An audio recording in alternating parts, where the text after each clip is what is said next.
So hello guys, welcome back to another video of more than fact. दोस्तों, क्या आप जानते हैं कि रियल रणछोड़ दास छाछड़ यानी 3 इडियट्स का फुंगसुक वांगडू कौन है? या फिर ओलंपिक फ्लैग में सिर्फ 5 ही रिंग्स क्यों होती हैं और इसमें सिर्फ यही कलर्स क्यों? और दुनिया का सबसे गरीब इंसान जो कि कभी गरीब बना ही नहीं। वेट, ये क्या कह रहा है तुम मोर देन फैक्ट्स? एक आदमी जो दुनिया का सबसे गरीब इंसान है और वो गरीब है ही नहीं। कंफ्यूज्ड है ना? तो चिंता न करो, वीडियो को पूरा देखो, सब पता चल जाएगा। So now let's start the video. But उससे पहले दोस्तों मैं आपको बता दूं, ये प्रीवियस वीडियो का पार्ट 2 है। अगर आपने इस वीडियो का पार्ट 1 नहीं देखा तो उसका लिंक डिस्क्रिप्शन में दिया हुआ है। आप सबसे पहले लिंक पर क्लिक करके उस वीडियो को देख सकते हैं, बट उससे पहले इस वीडियो को देख लीजिए। इस वीडियो के एंड होने के बाद उस वीडियो को आराम से देखना। So now finally let's start the video without any further delay. Number 8, world's highest movie theatre. Wait, more than facts fact number 8। Yes दोस्तों, हमने प्रीवियस वीडियो में ऑलरेडी 7 फैक्ट्स कवर कर लिए हैं और ये उसी वीडियो का पार्ट 2 है। सो दोस्तों, आपने कितने तरह के मूवी थिएटर्स देखे हैं? किसी में सिंगल स्क्रीन होती है तो किसी में डबल, और कुछ एयर कंडीशनर मूवी थिएटर्स होते हैं। बट दोस्तों, क्या आपको पता है कि दुनिया का सबसे ऊंचा मूवी थिएटर कौन सा है, यानी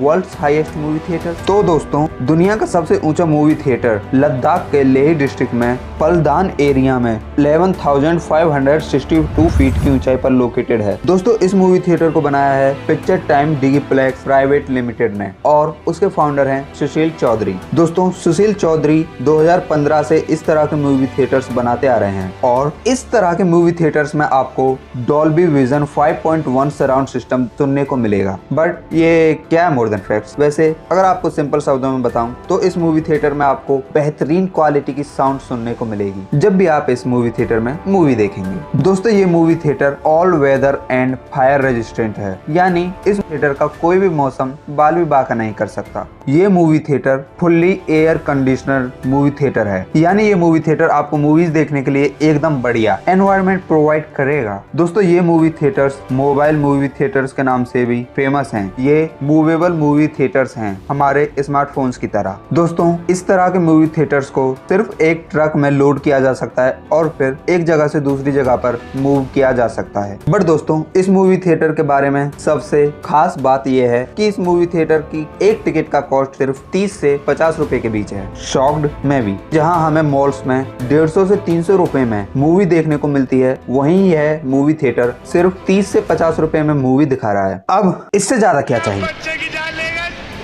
तो इस तरह के मूवी थिएटर्स में एक बार में 150 लोग मूवी देख सकते हैं। दोस्तों, इस मूवी थिएटर का उद्घाटन पंकज त्रिपाठी ने किया था। हाँ, यही मिर्जापुर वाले पंकज त्रिपाठी। दोस्तों, इस मूवी थिएटर को 28 अगस्त 2021 में बनाकर तैयार किया गया था। दोस्तों, इस मूवी थिएटर में सबसे पहले एक शॉर्ट फिल्म सेकुल चलाई गई थी जो लद्दाख पर ही बेस्ड एक शॉर्ट फिल्म थी। तो दोस्तों, कैसा लगा आपको ये दुनिया का सबसे ऊंचा मूवी थिएटर? Fact number 9। दोस्तों, क्या आपको पता है कि रेडियम और पोलोनियम की खोज किसने की थी? और इससे पहले रेडियम और पोलोनियम है क्या? दोस्तों, ये दोनों रेडियो एक्टिव मेटल्स हैं और इनका यूज ट्यूमर और कैंसर के ट्रीटमेंट के लिए किया जाता है, जिससे आज हजारों लाखों लोग कैंसर और ट्यूमर की वजह से मरने से बच जाते हैं। और दोस्तों, इन्हीं का आविष्कार किया था मैडम मैरी क्यूरी ने। She was the discoverer of radium and polonium. But दोस्तों, फैक्ट ये है, मैडम मैरी क्यूरी की डेथ इनकी खोज की वजह से ही हुई थी। मैडम मैरी क्यूरी ने 1896 में हेनरी बेक्यूरेल की रेडियो एक्टिविटी की खोज से इंस्पायर होकर रेडियो एक्टिविटी को डीपली इन्वेस्टिगेट किया और उन्होंने 1898 में रेडियम और पोलोनियम नाम के 2 रेडियो एक्टिव पदार्थों की खोज की।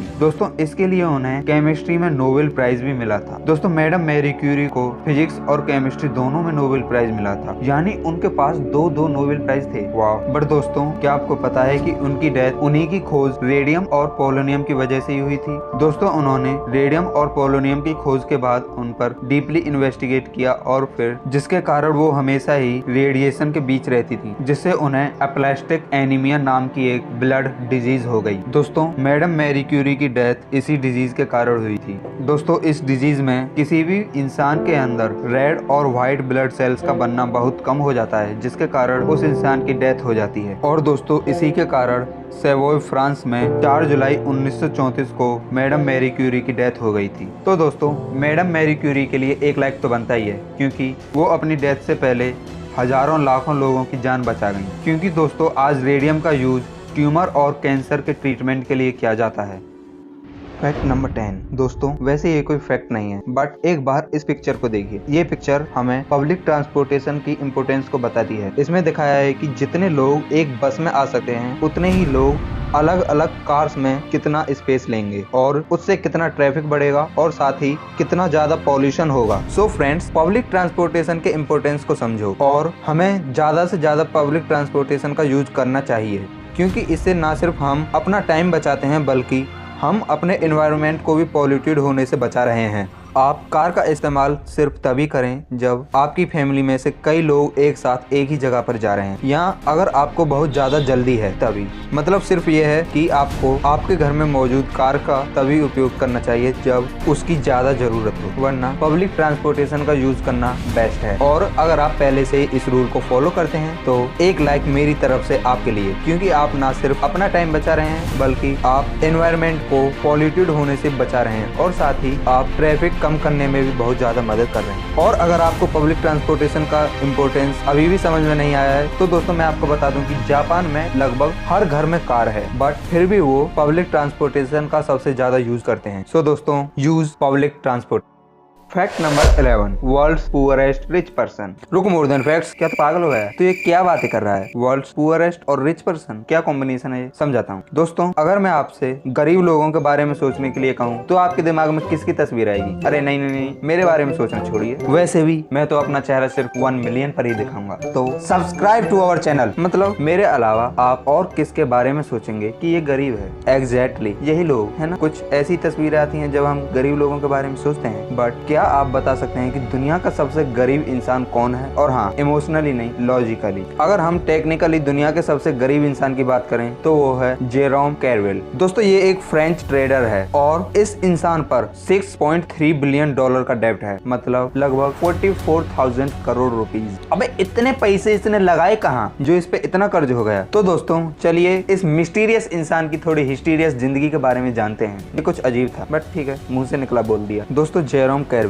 और इस इंसान ने अपनी ग्रेजुएशन यूनिवर्सिटी ऑफ नॉर्थ से फाइनेंस में की है और इसने अपनी मास्टर्स की पढ़ाई यूनिवर्सिटी ल्यूमेरे लियोन 2 से की। दोस्तों, इस इंसान ने साल 2005 में सोसिएट जनरल बैंक, जो कि दुनिया के सबसे बड़े बैंक्स में से एक है, उसमें इस इंसान ने कंसल्टेंट, कंप्यूटर इंजीनियर और ट्रेडर की पोस्ट पर जॉब की थी। बट दोस्तों, जेरोम कैरवेल ने इस बैंक के लूप होल्स को ढूंढा और फिर अनऑथराइज्ड ट्रेडिंग करना स्टार्ट कर दिया। अनऑथराइज्ड ट्रेडिंग मतलब इलीगल ट्रेडिंग। ये बैंक के पैसे को अपने लिए ट्रेडिंग के लिए यूज करता था। दोस्तों, जब ये इस बैंक में वर्क करता था तब इसकी सैलरी थी $66,000। बट इस बैंक में काम करते करते इसके मन में एक लड्डू फूटा और इसने अनऑथराइज्ड ट्रेडिंग स्टार्ट कर दी। शुरू में इसने छोटी छोटी अनऑथराइज्ड ट्रेडिंग की, बट दोस्तों टाइम के साथ साथ जेरोम कैरवेल ने बड़ी बड़ी अनऑथराइज्ड ट्रेडिंग करना स्टार्ट कर दिया। इस इंसान ने हजारों ट्रेडिंग की, वो भी मिलियन और बिलियन डॉलर्स। बट दोस्तों फाइनली 2014 में जेरोम कैरवेल को कंप्यूटर हैकिंग, अनऑथराइज्ड ट्रांजैक्शंस और ट्रेडिंग फ्रॉड के लिए अरेस्ट कर लिया गया। बट दोस्तों उस टाइम तक यह इंसान 73 बिलियन डॉलर्स की ट्रेडिंग कर चुका था और इसने सोसिएट जनरल बैंक को 6.3 बिलियन डॉलर के डेब्ट में भी डाल दिया। बट दोस्तों पता है, इसके लिए इस इंसान को सिर्फ 3 इयर्स की जेल हुई और उसमें भी यह सिर्फ 6 महीने में वापस आ गया, क्योंकि दोस्तों इस इंसान ने अपने आप को ही एक विक्टिम के रूप में कोर्ट के सामने खड़ा कर दिया। जेरोम कैरवेल ने अपने बारे में बताया कि बैंक ने मुझे अपना शिकार बनाया है और ये जो भी मैंने किया वो सिर्फ बैंक के लिए ही था। और फिर क्या था, ज्यादा सबूत न होने के कारण और जेरोम कैरवेल की गवाही के कारण कोर्ट ने उन्हें 6 महीने में ही रिहा कर दिया और उन्हें एक नई जिंदगी शुरू करने का ऑफर दिया, बट एक इलेक्ट्रॉनिक बेज के साथ। मींस ये कहीं भी भाग नहीं सकते। दोस्तों मैं आपको बता दूं, जेरोम कैरवेल पर 6.3 बिलियन डॉलर्स का डेब्ट है और यही चीज उन्हें दुनिया का सबसे गरीब इंसान बनाती है। बट फिर भी वो मनचाही जिंदगी जी रहे हैं। वो कार्स में घूमते हैं, होटल्स में रहते हैं और उनके पास अपना घर, नौकरी, गाड़ी, पैसा सब कुछ है। तो ये इंसान दुनिया का सबसे गरीब इंसान कैसे हुआ? वैसे अगर टेक्निकली देखा जाए तो यही दुनिया का सबसे गरीब इंसान है, बट अगर इस इंसान की लाइफ स्टाइल को देखें तो ये बहुत अमीर इंसान है दोस्तों, क्योंकि गरीब होने का मतलब होता है माइनस की तरफ बढ़ना। मतलब जिस पर जितना ज्यादा डेब्ट होगा वो उतना ही गरीब होगा और जेरोम कैरवेल पर 6.3 बिलियन डॉलर्स का डेब्ट है और कर ले फ्रॉड, वरना किया जाता है। दोस्तों जेरम कैरविल द्वारा किए गए फ्रॉड का कंपैरिजन मनी हिस्ट में चुराए गए मनी या फिर स्क्विड गेम में प्लेयर्स को दिए जाने वाले इनाम से किया जा सकता है। और अगर आप कंपैरिजन करना ही चाहते हैं तो जेरम कैरविल का फ्रॉड इतना बड़ा होगा जहां पर मनी हिस्ट द्वारा चुराए गए मनी जो है 2.4 बिलियन यूरो और स्क्विड गेम्स में टोटल प्राइज मनी जो था 45 बिलियन वॉन। अगर इन दोनों ही फिगर्स को कन्वर्ट करें यूएस डॉलर्स में तो ये होते हैं 2.4 बिलियन यूरो का 2.78 बिलियन डॉलर और 45 बिलियन वॉन का 38 मिलियन डॉलर। और अगर इन दोनों को प्लस कर दें तो ये लगभग 3 बिलियन के आसपास ही होगा, जो इस इंसान के द्वारा किए गए फ्रॉड के सामने कुछ नहीं है, क्योंकि दोस्तों इस इंसान ने टोटल 73 बिलियन डॉलर्स के अनयूजुअल ट्रांजैक्शंस किए थे। हाँ वैसे तो इसने सिर्फ 6.3 बिलियन डॉलर्स ही डुबाए थे, बट 6.3 बिलियन डॉलर भी कम नहीं है। तो दोस्तों आप सोच ही सकते हैं कि इस इंसान ने कितना बड़ा फ्रॉड किया था। Fact number 12, Sony sold their MP3 media players in water bottles in vending machines. हाँ दोस्तों आप ठीक सुने हैं, सोनी ने अपने MP3 मीडिया प्लेयर्स को एक बार पानी में डालकर वेंडिंग मशीन में बेचा था। बट दोस्तों उन्होंने ऐसा क्यों किया? दरअसल दोस्तों सोनी ने साल 2013 में अपने NWZ W27 Walkman sports MP3 players को लॉन्च किया और उनकी सबसे खास बात ये थी कि वो वाटर प्रूफ थे। और इसी बात को साबित करने के लिए सोनी ने कुछ अलग करने की कोशिश की और लोगों को बताना चाहा कि आप इन्हें पहनकर नहा भी सकते हैं। बस यही बताने के लिए सोनी ने एक एड कंपनी ड्राफ्ट FCB को अपॉइंट किया और इस कंपनी से अपने इन NWZ W27 मीडिया प्लेयर्स की एडवर्टाइजमेंट करने के लिए कहा। और फिर क्या था, इस कंपनी ने अपना दिमाग लगाया और फिर एक ब्रिलियंट प्लान निकाला। दरअसल दोस्तों इन्होंने डिसाइड किया कि हम इन MP3 मीडिया प्लेयर्स को बॉक्सेस या पैकेट्स में सेल ना करके बल्कि इन्हें पानी की बोतलों में रखकर वेंडिंग मशीन में बेचेंगे। और फिर क्या, सोनी ने यही किया और ये स्ट्रेटेजी काम भी आई। सोनी के इन MP3 मीडिया प्लेयर्स की सेल बहुत हाई डिमांड में होने लगी ड्यू टू डिफरेंट एडवर्टाइजमेंट। तो समझे बबुआ, सिर्फ बनाना ही काफी नहीं होता, उसे बेचने की कला भी होनी चाहिए, जो सोनी ने यहाँ पर बखूबी दिखाई। तो कैसे लगे आपको ये सोनी के MP3 मीडिया प्लेयर्स जिन्हें पहनकर आप बड़े आराम से नहा सकें? फैक्ट नंबर 13, दोस्तों आज के टाइम में जब आप अपनी कार को सिर्फ एक चाबी से घुमा के और एक्सीलेटर दबा के आराम से ले जाते हैं, क्या आपको पता है कि उस कार की शुरुआत किसने की थी? मतलब दुनिया की सबसे पहली कार किसने बनाई थी? तो दोस्तों दुनिया की सबसे पहली कार बनाई थी कार्ल बेंज ने। दोस्तों कार्ल बेंज ने यह कार जनवरी 29, 1886 में बनाई थी और इस कार का नाम था मोटर वैगन। दोस्तों ये कार गैस इंजन से चलती थी और इस कार का पेटेंट नंबर था 37435। और दोस्तों साथ ही दुनिया की सबसे पहली लॉन्ग ड्राइव कार्ल बेंज की पत्नी ने ही की थी। उन्होंने 1888 में सुबह के टाइम कार्ल बेंज की कार को लेकर 66 माइल तक ट्रेवल किया था। वैसे उन्हें इतने डिस्टेंस तक ट्रेवल करने के लिए कार को कई बार रिपेयर भी करना पड़ा था, बट उससे उन्होंने बहुत कुछ सीखा। उन्हें पता चला कि इस कार की डिजाइन को कैसे इम्प्रूव करना है और फिर इसके बाद कार्स बनती ही गई और बनती ही गई और आज हम फ्लाइंग कार्स के बारे में भी सोच सकते हैं। Fact number 14, world's darkest matter. दोस्तों जब मैं आपसे कहता हूँ काला तो आपके दिमाग में क्या है? आल्ला, tell me in the comments. वैसे मेरे दिमाग में तो मेरी किस्मत आती है। वैसे किस्मत फूटी हुई होती है, काली नहीं। बट दोस्तों क्या आपको पता है कि दुनिया का सबसे काला पदार्थ कौन सा है? यानी वर्ल्ड्स डार्केस्ट मैटर। दोस्तों दुनिया का सबसे काला पदार्थ है वेंटा ब्लैक। ये इतना काला है कि ये लिटरली अपने ऊपर पड़ने वाली लाइट का 99.995% एब्जॉर्ब कर लेता है और सिर्फ 0.005% रिफ्लेक्ट करता है। इसी कारण अगर आप इससे कुछ 3D में भी बनाओगे और उसे सामने से देखोगे तो आपको वो सिर्फ काला ही नजर आएगा। जब आप इसे टिल्ट कर देते हो यानी थोड़ा टेढ़ा करके देखते हो, वो सिर्फ आपको तभी नजर आएगा।